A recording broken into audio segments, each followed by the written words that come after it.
524 Labs has a title I just came across, and now I feel like I want to tell you about it. Mintworks. This is for 1 to 4 players ages 13 and up and should take about 10 to 20 minutes to complete. Mintworks is a light and straightforward worker placement game. Its compact size makes it easy to put in your pocket and take it with you anywhere.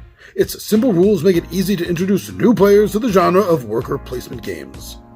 During the game, each player will have a limited amount of mint tokens, which represent their workers.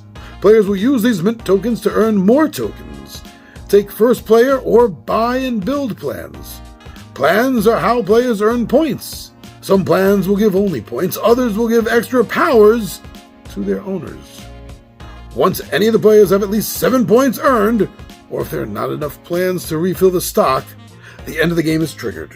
The game will then be over at the end of that current round. Alright, not a lot to tell us there, but enough to whet one's interest, at least mine, that's for sure. I've been digging the hell out of small one-player games lately.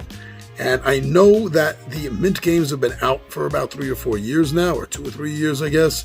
But I really knew nothing about them other than what they look like. And now I decided to jump into the bandwagon, or onto the bandwagon, and see what this is all about. So this is what I found out and what I think. A game that easily accommodates 4 players and also lets you solo it, and happens to be a worker placement game.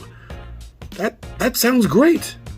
I don't feel like there's enough worker placement style games. There's some, yes.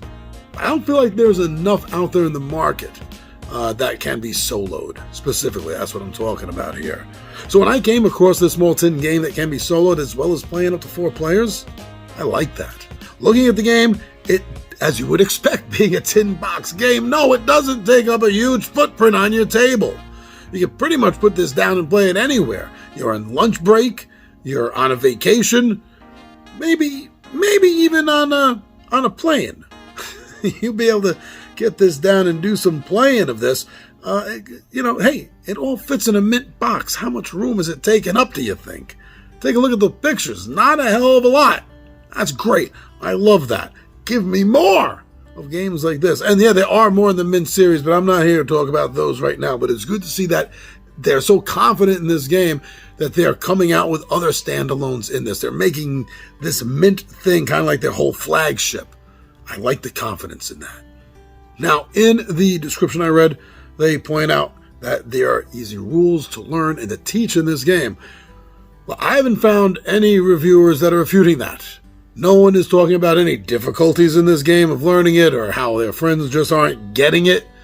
So I'm imagining overall then that points and leads down the road to the fact that possibly the publisher is correct about this, that it is an easy game to learn and teach. And again, judging by the size of it and the components of the game, which by the way all look great, thematically perfect by the way, what are you going to do with a game this small? Of course. So that totally all makes sense to me. God, you gotta love these pocket games, right? Now, am I alone in this? Or, I really enjoy it when a game actually does play 10, 15 minutes long. Because that usually means it's going to give me a chance to play the game back to back to back, again and again and again. And by getting so many successive plays under your belt, especially right out of the gate, when you first get this game, do a quick read through of the rules, throw it down on the table, and next thing you know, you've already played 4 or 5 games in a row. That teaches you a lot about the game. You understand the game pretty heavily. And going back to this having the solo option, doing that when you first get the game is going to be a great opportunity, I'm imagining, for you to learn the game before you even invite your friends or family to play it. This way, you're going to be able to teach them and understand, so they understand it right away. Not just teaching it from the rules, but like, hey, I'm teaching it from experience. That's another great thing about a short play game that has a solo option. It gives you that chance to teach it a little better because you're teaching it more from the heart than the mind. Now, I don't want you to get the wrong idea. Yes, there are a lot of mentions about how easy this game is to learn and pick up, but not to master and win. No, everyone that is mentioning anything along these lines are talking about how unexpectedly deeply strategic that this game ends up being.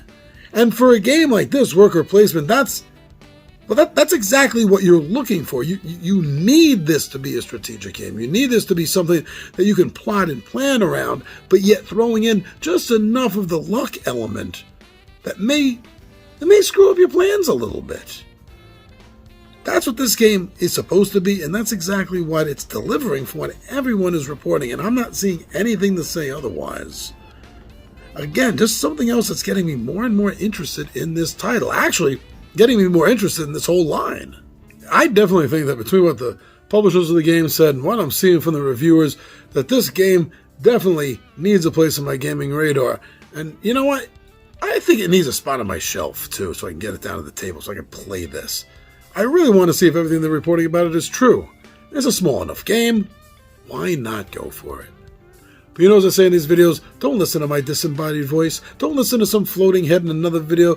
You don't know if they've been bribed, bought, sold to tell you what they're telling you. No, do like I'm going to do next.